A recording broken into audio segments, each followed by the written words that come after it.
Hi hello नमस्कार माझ्या ताईंनो आणि दादांनो। तर आपल्या नवीन ब्लॉगमध्ये तुमचं सर्वांचं स्वागत आहे। तर आपला राहिलेला गहू आपल्याला काढायला जायचा आहे। आपल्याला गावंडीसाठी गहू काढणार आहे आपण। तुम्हाला तर दाखवलं तर त्या दिवशी हार्वेस्टर आलं होतं।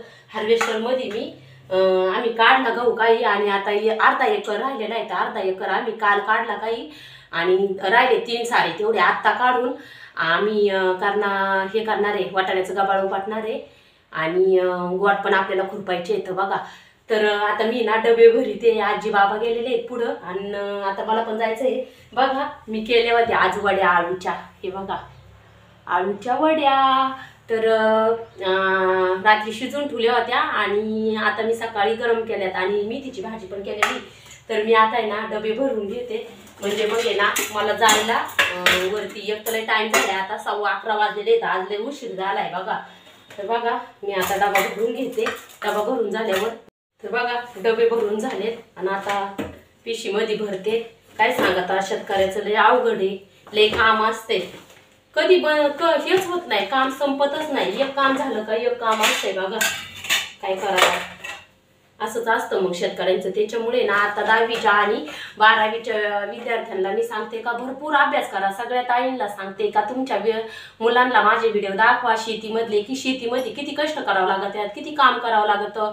त्याच्यामुळे तुम्ही तुमच्या मुलांना सांगा की खूप अभ्यास करा, मन लावून अभ्यास करा, चांगल्या मार्काने पास व्हा आणि चांगले गुण प्राप्त करा। म्हणजे मग काय कुठेतरी मोठ्या हुद्द्यावर लागत्या आणि शेती नाही करावं लागायची। शेती ही केलीच पाहिजे तशी थोडी थोडी, पण त्याच्याबरोबर ती ना थोडीसं आपण एखाद्या नोकरीला असलो मग थोडा फरक पण पडतो। आपण शेती कोणाकडून करून पण घेऊ शकतो, पण जर सारंच आपण शेतीत करायचं तर अवघडच आहे, खूप कष्ट असतात। त्याच्यामुळे ना खरंच तुमच्या मुलांना तुम्ही सांगा आणि माझे व्हिडिओ तुम्ही त्यांना दाखवा, कारण शेती हा किती अवघड विषय आहे आणि किती अवघड व्यवसाय आहे ते त्यांना तुम्ही दाखवून द्या। आणि बाकी मी काय सांगू शकते, एवढे सांगू शकते। चला मग आता मी जाते, गहू आपल्याला काढायचा आहे राहिलेला आणि उद्या मशीन पण येणार आहे म्हणतात, मग काय माहिती येते का नाही। मशीनवाल्यांचं काय असतं, कधी येते पण कधी नाही पण येत। तर मग मी जर उद्या जर आली मशीन तर तुम्हाला नक्की दाखवीन आपला हरभरा कसा करायचा आहे, कसा होतो। कारण की कसं आहे शहरातल्या माणसांना नाही माहिती आहे का कशी शेती करतो आम्ही। तर माझ्या ह्या व्हिडिओमधून सगळ्या व्हिडिओमधून मी तुम्हाला तेच दाखवण्याचा प्रयत्न करते की शेती ही कशी करावी लागते। काही लोक म्हणतात काय असतंय शेतीमध्ये, तरी पेरून दिलं म्हणजे झालं काम, तसं नसतं। पेरून दिलं म्हणजे नुसतं तेवढंच काम नसतं, पेरल्याच्या नंतर भरपूर काम करावं लागतं शेतीमध्ये, तेव्हा आपल्याला ते खायला भेटतंय। तर तुम्ही शेतीची पण जाणीव ठेवा। तर बघू आपण जाऊ आता गावाच्या वावरात, मी तुम्हाला दाखवते आम्ही गहू कसा काढलाय, कसा बांधलाय। तर चला मग बघा असा काढून टाकलाय आपण हा गहू आणि बघा आम्ही आल्यावर ते सारे काढून घेतले तिने, त्यातला अर्धा सारा राहिला होता। असा गहू आम्ही पाचुंदे बांधून टाकलेत बघा, सगळा गहू काढून झालेला आहे। आणि बघा इकडं आप्पा बांधित होते, तर आप्पाला भरपूर बांधण पडलं होतं, त्यांनी बांधलं आणि आजी म्हणली का ही अर्धा सारा राहिला एवढा मी काढते, तोपर्यंत तू बांधून घे आता। कारण आपणला जायचं होतं घरी शाळा सोडायला, लय उशीर झाला होता शाळांना पण। बघा ही इकडे एवढं बांधण राहिलं होतं, एवढं मला बांधायचं होतं आता। तर बघा असं आहे आपणला, मग त्याचे आप्पा भेटले होते, आप्पा काय मग बसले गप्पा मारीत। आणि इकडे ह्यो सारा एवढा राहिलेला आहे बघा, एवढा सारा आजी काढणार होती आणि मग आमच्या आजीने बघा सगळा कसा बिलाईत पण वरून बेला काढून टाकले बघा। आमच्या आजीला कामाची राव बघा इकडं। तर बघा आपला गहू काढून झालेला आहे, आता काही एक पिंडीचा माना राहिलाय आणि मी माग सगळा बांधून घेतला बघा राहिलेला। बाबा गेले शाळांना, लय उशीर झाला होता त्याच्यामुळं बाबा गेले आणि मग नंतरचा बाकीचा गहू मी बांधला। आता आहे ना एवढी एक पिंडी 2 पेंड्या राहिल्यात, एवढ्या मी बांधून घेते, सुतुळीनीच बांधतात, मला काय त्या यांनी नाही बांधता येत, त्याच्यामुळं मी सुतुळीनीच बांधून घेतलाय बघा। आता एवढं झाल्यावरती मी पाणी पिऊन जाणार आहे वरती। काय करायचं आजी वरती जाऊन आता, पहिलं काय काम करायचं, वाटाणा उपटायचा काय आजी म्हणती, वाटाणा उपटायचा आणि गोट पण खुरपायच्यात। व आम्ही आता ते काम करून घेणार आहे, वर गेल्यावर तुम्हाला दाखवते वाटाण्याचं गबाळ आणि गोट पण दाखवते। बघा असं पाण्याचं ड्रम शिवलंय मी, त्याला कापड लावलेलं आहे, थंड पाणी होते, तेलाचं ड्रम आहे ते। तेलाच्या ड्रमाला मी असं शिवलंय बघा. छकूच्या अंगणवाडीचा ड्रेस होता फ्रॉक, त्याचं शिवलंय आहे मी. लय थंड पाणी होतं याच्यामध्ये. तुम्ही पण शिवा, कमेंटमध्ये सांगा मला कसं आहे बघा. तर बघा ह्या पपईला 2 पपया आहेत. तर आपण आता ती काढू. आता ती थोडीफार आदळणारच आजी. आता हातात हात नाही ना पुरणार बघा. हा ती एवढी उंच म्हणल्यावर कसं काय माझा हात पुरण बरं. आजी म्हणती का हात. हा पडली. आता ही खाली खाली अग ग ग ग फुटली. खाता येईन आता बघा. पपई फुटली बघा पपई. आता खाऊन घ्यावं लागेल बघा. ही पपई अशी फुटली. इथं जाऊ द्या. इथं पडली बघा. तर बघा आम्ही चाललेलो आहे. आजीला लय भूक लागली होती त्याच्यामुळं आजीने जेवून घेतलं. मला भूकच नव्हती. मी चहा चपाती खाल्ली होती त्याच्यामुळं मी नाही हे केलं. आम्ही चाललेलो आहे आता वरती. हा सर बाबांचा आंब्याचा बाग आहे बघा.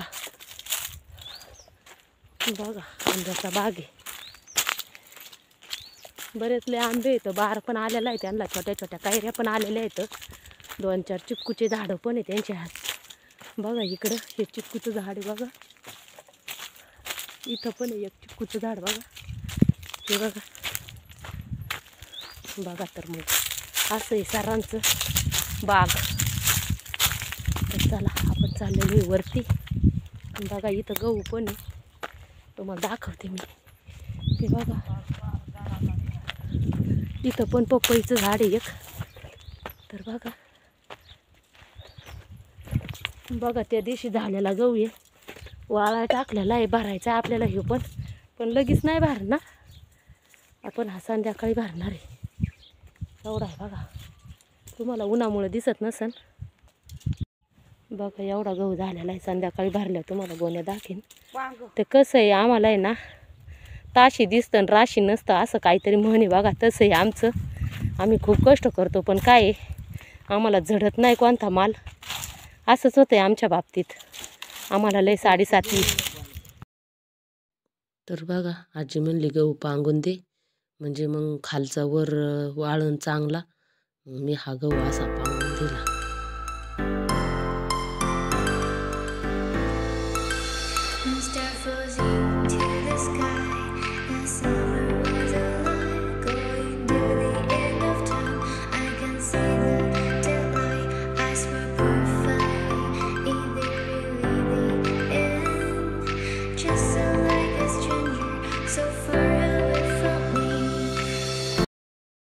तर या पपई खायला. ती पपई फुटली होती म्हणून आजीने कापली बघा.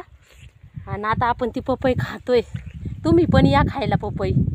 आजीचं खायचं काम चाललं आजी. बघा आमचे कांदे बघा असे झालेत. एवढाले मस्त झालेत. हा हो केवढा असा कांदा पाहिजे काय स्वट घेतले. असे झालेत कांदे बघा. हे 6-7 सारे आम्ही होमाच्या टायमाला केले होते बघा. तर असे आहेत ते. आणि ते नंतर लावलेले आहेत बघा. आपण ताईंकडून रोप आणलं होतं ते पलीकडे. आणि हे गोठ आहेत बघा. गोठ खुरापलेच नव्हते आम्ही. तर आता आम्ही वण्या काढून घेतो या गोठातलं. तर आम्ही पाटलांकडून घेतलं होतं बघा. ही एक गोण घेतली होती त्याचेच लावलेले आहेत हे गोठ. आता आम्ही खुरपून घेतो. तर बघा आपले गोठ खुरपून झालेले इथं. लय गावात होतं बघा. आता आम्ही उसा वाटाणा तोडून उसं गबाळ उपाडणार आहे. मग गहू भरणार आहे बघा. बघा इकडं आम्ही आता वाटाण्याचं गबाळ. वाटाण्याला त्याला कुठं मोठं शेंगा होत्या त्या तोडून एवढा वाटाणा पण उपटून घेतलाय बघा. म्हणजे संध्याकाळच्याला यांना 2 वजन यायला. तर बघा आजीन ते तिकडं उपटीत होते बघा. एवढ्या शेंगा पण आम्ही तोडल्या. गमिलं बरं अर्ध गमिलं. आणि आता आपल्याला खाली जायचं होतं. हे यांचा फोन आला होता. ते म्हणले तुम्ही गोण्या भरायला चालू करा तोवर. हे बघा असं पांघवलेला हा गहू भरायचा होता. आता गोण्या पण आणून ठेवलेले होते बघा. गहू भरायला चालू केला होता. धरले होते त्यांनी. आजी गमीला भरून देत होती आणि मी वतीत होते. या दोघांनी गोण्या धरल्या होत्या. आमचे माप चाललं होतं सरांचं, कारण वाट्याचं वावर आहे म्हणलं कसं आहे, त्यांना निम्मा आम्हाला निम्मा. तर सगळ्या गोण्या भरून झाल्या होत्या बघा. काळ्या आमच्या होत्या, पांढऱ्या सरांच्या होत्या. काळ्या का पांढऱ्या? काळ्या आमच्या, पांढऱ्या सरांच्या. तर बघा आमचे गचुंडे बांधून झालते यांनी आणि सरांचे बांधित होते. तर असं असतंय शेतीचा. शेती नसल्यावर आपल्याला वाटेने करायची म्हणल्यावर निम्मं आपण जेवढं कष्ट करू त्यातलं निम्मं वावराच्या मालकाला द्यावं लागत आहे. तर बघा इकडं घरी आणून गोण्या यांनी टाकल्या होत्या. नंतर आम्हाला ते कणगीमध्ये भरायचं होतं. त्याच्यामुळं यांनी थप्पी नाही लावली, असेच उभ्या करून ठेवल्या होत्या गोण्या. तर कसा वाटला तुम्हाला माझा व्हिडिओ कमेंटमध्ये सांगा आणि लाईक करा, सबस्क्राईब पण करा.